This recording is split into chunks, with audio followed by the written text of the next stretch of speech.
Bonjour Mohamed Malik Fall.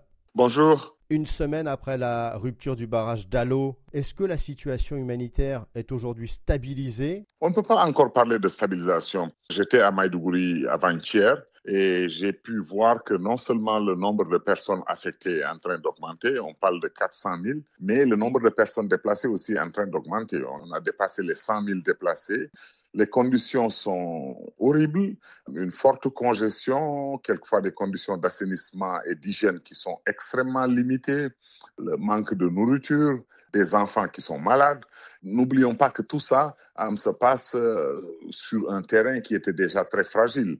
L'État de Borno est l'épicentre de la crise de Boko Haram depuis 2009. C'est dans ce contexte-là que cette inondation vient à la limite nous faire reculer par rapport au travail qui était en train d'être entrepris pour résoudre la question des déplacés sur la durée. Vous venez de le dire, vous étiez à Maïdougouri samedi. Concrètement, à quoi ressemble la capitale de l'État de Borno? J'ai vu une ville effectivement coupée en deux, une partie de la ville occupée par l'eau. Il y a des parties de la ville qui sont toujours pas accessibles. Il y a même des populations auxquelles on ne peut pas avoir accès pour les faire sortir de leur résidence où elles se trouvent en ce moment. Les efforts continuent de ce point de vue-là, mais on n'a pas une certitude que toutes les personnes ont pu être évacuées des lieux qui sont affectés par l'inondation.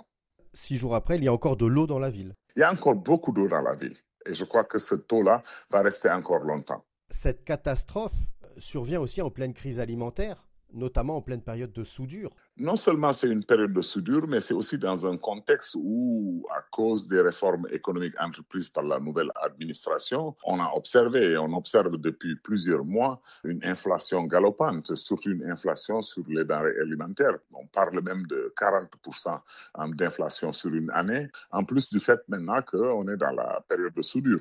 La grosse crainte, moi, que j'ai et que j'observe, c'est aussi quel impact cette inondation va avoir sur les récoltes, parce que si les gens sont empêchés de se livrer à des travaux champêtres, si l'eau compromet la récolte, on risque de se retrouver donc avec une saison encore plus difficile que prévu. Alors que tous nos espoirs, c'était qu'il y ait une bonne saison et une bonne récolte pour avoir plus de disponibilité de produits alimentaires sur le marché.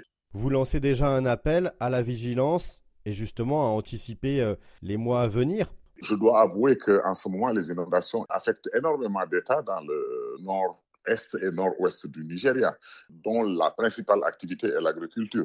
Donc c'est une alerte aussi, non seulement pour se mobiliser et sauver la vie des populations qui sont directement affectées, faire une course contre la montre pour éviter les épidémies. Je pense surtout au choléra parce qu'on sait très bien aussi que l'accès à l'eau potable, les limites d'accès à l'eau potable peuvent conduire à ces épidémies-là. Mais au-delà des besoins immédiats et au-delà des interventions immédiates pour sauver des vies ou réduire la vulnérabilité des personnes affectées, la question qu'il faut garder en perspective, c'est dans les semaines, dans les mois à venir, si les récoltes sont compromises, qu'est-ce que cela va avoir comme conséquence sur la détérioration de l'accès à l'alimentation, de l'accès à des produits dont les gens ont besoin pour leur survie quotidienne.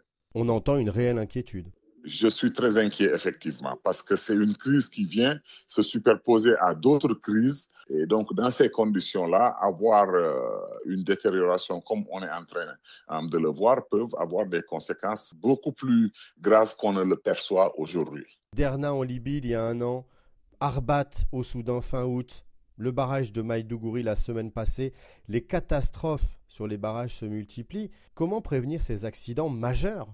Tout ne se résume pas au changement climatique. Je crois que aussi la préparation des États à ce genre de catastrophe est quelque chose qu'il faut renforcer, notamment la surveillance et la maintenance de ces infrastructures comme les barrages, les ponts. Nous, les Nations Unies, en tout cas les leçons qu'on tire, c'est qu'il va falloir renforcer, accélérer sur ce plan-là, éduquer les populations, s'assurer que les populations ne s'installent pas dans des zones qui sont très propices à ce genre de catastrophe, et aussi mettre en place des systèmes d'alerte précoce qui permettent d'évacuer les populations et de les alerter avant que les catastrophes n'atteignent un certain niveau.